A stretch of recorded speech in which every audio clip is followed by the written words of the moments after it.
Hello, everyone, and welcome to the next episode of the Shameless Freedom Podcast.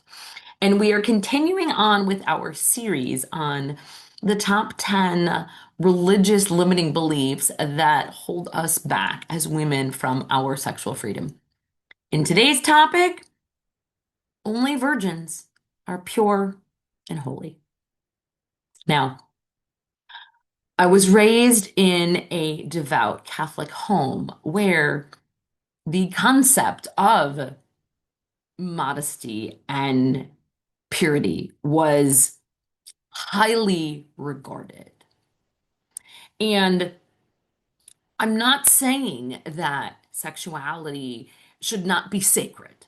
However, it was more of a rule, and you're going to go to hell or you're going to be shamed if you actually have sex outside of marriage.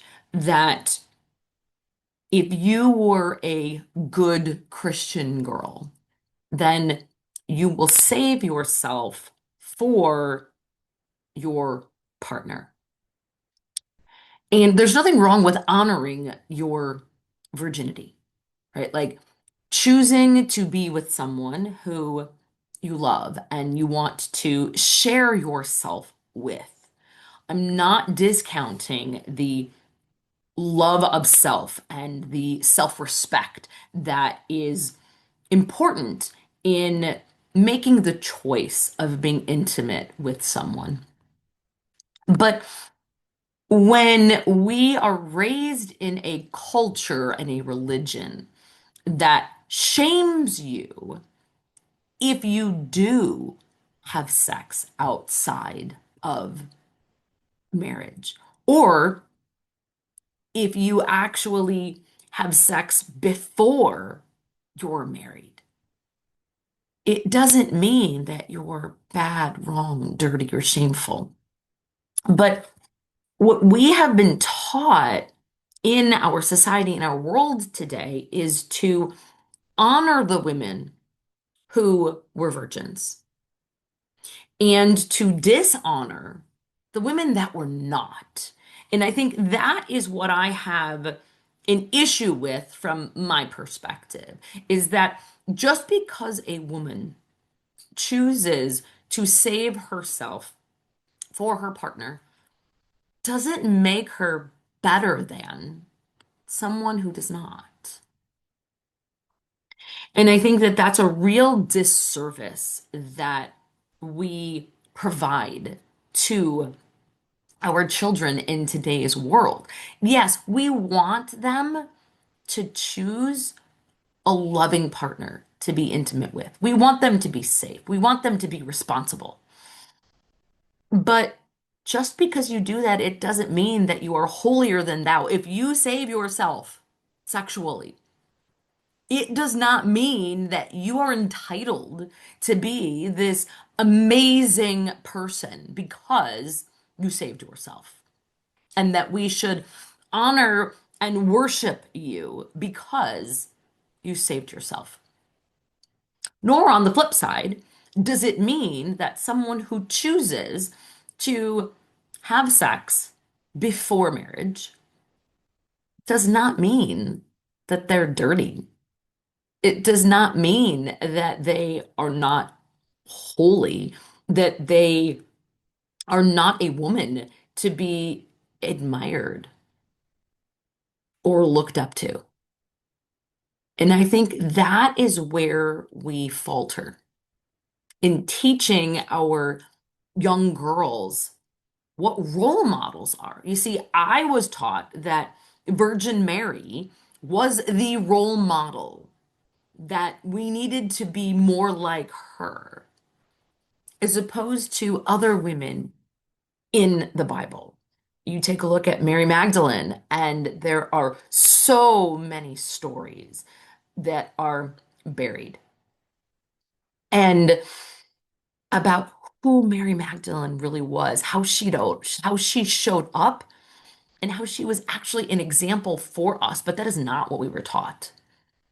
We were taught that she was bad, that she was the horse, that she was looked down upon in our society.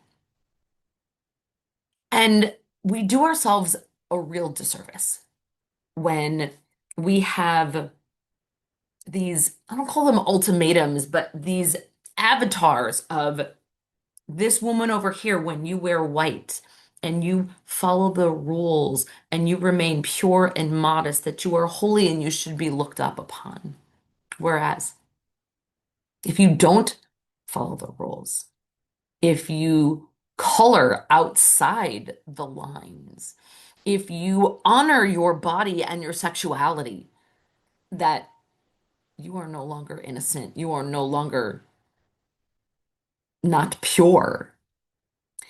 And I think about as little girls when we are made to, we have the opportunity to receive communion and we wear the pretty white dress, right? Every mom wants to see their daughter in the pretty white dress. And again, it's this honoring of this innocence, this purity. If you even think about wedding dresses are also, for the majority of people, are white, representing this innocence and this purity.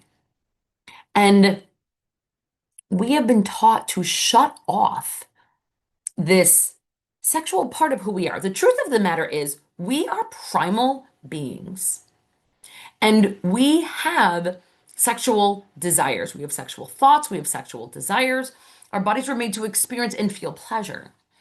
And because our society does not know how to teach us how to honor this amazing, beautiful part of who we are, we are taught to turn it off. We are taught that as young girls, that we should not think sexual thoughts. We should not allow ourselves to feel sexual feelings. We should not engage in intimate activities. And we are also taught that based on the way that we dress or the way that we speak or show up, that we should not be acting in a manner that is going to, let's say, seduce a man or give the man the wrong kind of attention. And if we do, then it's our own fault. And I think that as a culture and as a society, we have missed the mark on this because there are so many women that are afraid of owning their sexuality and loving their body because they don't want to get the wrong attention. They don't want to be shamed as being immodest or being a slut or a whore. Who wants to be called those names? They're not names that you want someone to label you as. So if you don't want to be known as the slutty girl, well, then you need to make sure that you follow the rules, that you cover yourself, that you cover your body, that you don't show cleavage. I remember there was a time in my dating life where I was wearing a dress that showing a little bit of cleavage. And the guy that I was with was very, very uncomfortable and did not want me to be showing myself to the room. Now, here's the truth. It's not like my boobs were hanging out or anything, right? I literally bought this really cute dress and wanted to step into my femininity. Now, here's the thing. There was a part of me that was a little nervous about it because it was a little more risque than I would have normally worn. But oh my God, it was so not over the top from things that I have seen out there, whether, in person or on video. So there was a part of me that was already just a little self-conscious. And then when he was like, "You're going to be wearing that," I froze. And I became so embarrassed about my own body. Here I was a little nervous. I was kind of excited. I was at a dance event actually, so I thought it was appropriate to how I was being and showing up. And I remember feeling so small and wanting to hide behind my own body. And the conversation that happened between the two of us was that he didn't want other men to see me in my body, that he was an old-fashioned guy, and that, seeing a woman's body should be for the bedroom, not outside the bedroom. Now, again, here's the thing. If I showed you the dress, I don't believe that it was showing anything that was immodest, immoral, not pure. But it triggered me and it brought me back to those thoughts that I was taught as a little girl, that you don't wear things like that. You don't show cleavage because you're going to attract the wrong attention. And he knew he had a beautiful woman by his side, but he didn't want anyone else to enjoy looking at me. And he didn't necessarily also like the idea of another man not just looking at me, but then fantasizing about me from looking at me and a little bit of cleavage. Now, I share this story because I remember how I felt. How many of you have ever been ashamed of sharing a piece of yourself? It's like you are taught that you're not holy, you're not pure, like there's something slutty about you if you show a little cleavage. Now, let me tell you this. I have seen women who are extremely classy and show cleavage. And I have also seen women who go a little bit over the top. And a lot of times, sometimes it can be out of attention. And at the end of the day, it's all about energy, right? This for me, this was not, let me wear this so I can get some attention from men because I don't feel comfortable and safe and confident in my own body. This was, I'm loving who I am. And I want to embrace who I am and not feel that there is something wrong with me, because I want to embrace the love of my body. And I can remember having to do some serious journaling after that, because I did. I really felt slutty. I felt like it was wrong. It brought me back to my roots of, you don't dress like that because you're going to attract the wrong attention. And how many times are we taught that in our life? That it's our fault.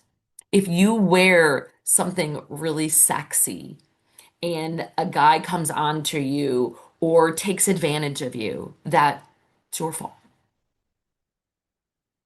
And I can remember experiencing that even in my own experiences of being told by my parents, you just brought it on.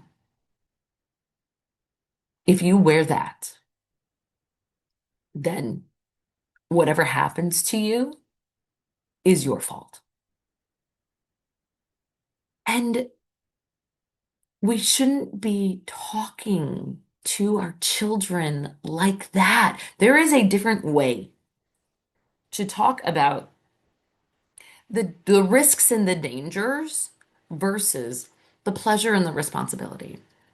And I really believe that as a society, we do not know how to talk about honoring and loving the body and being responsible for it and enjoying our own pleasure.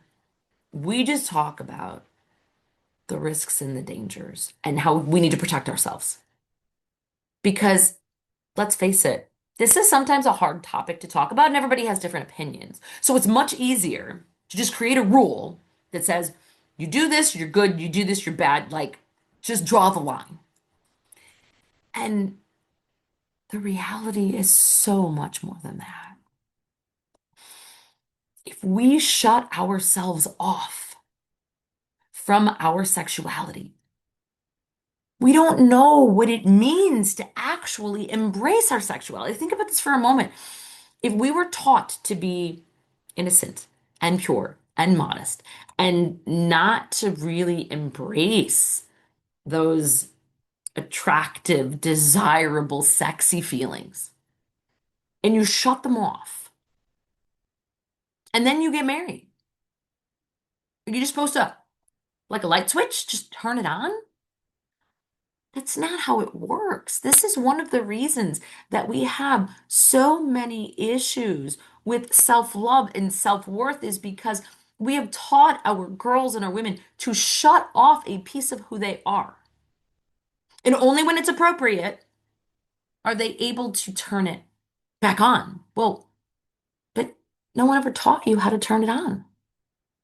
You were just told shut it off, it's bad. Now you're married and now you're supposed to learn how to do this, but yet no one ever taught you how. And I have spoken with so many women that have felt shamed and looked down upon from people because they didn't save themselves until they were married. And that does not define who we are. You get to choose how you see yourself, how you look at your body, how you show up and own your sexuality. You are not good or bad for owning it, and you are not good or bad for saving it. But the belief that we have been taught that you can only be worthy and deserving of more if you were pure and holy. See, this is where it gets twisted because if you have a belief that only virgins are pure and holy and should be honored, adored, respected, etc., and you actually had sex before you were married, there could be this religious belief behind you that you don't even realize is there that is stopping you from creating things that you want in your life. Because this is all about self-worth. When women start to dive into their businesses and their healing work, etc., these are some of the things that show up. You would never sit there and think the reason that your business is not going where you want it to go is because you've got this religious belief. Well, let me tell you, this is the truth. If you have beliefs that you are not worthy and deserving because you committed a sin, you were shameful for what you did 10 years ago, 30 years ago, whatever it was, that, my dear, is stopping you from claiming the truth of who you are. And it is time that we stop this madness, that we stop putting purity on a pedestal.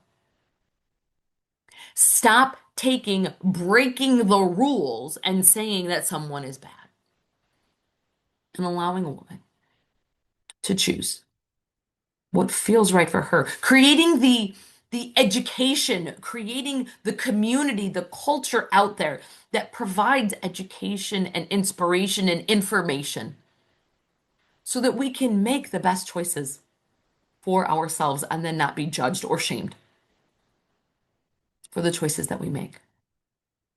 Because you are holy just because you are. You are divine. You are holy. You are worthy and deserving because you are here, because you are human, not of what you did or didn't do. You're not holy because you were a virgin, and you're not holy because you were not. You are because of who you are. And when you can embrace that and know the depths and the truth of that, and it's one thing to say it, and it's another thing to really know it and feel it in your body. These beliefs from religion and society are embedded into our cellular memory of our bodies, and we carry this generational trauma. And I invite you to allow yourself to open up to heal these beliefs that you may not even have realized are not only just impacting how you show up in your partnership, but how you show up as owning the fullest expression of who you are as a woman.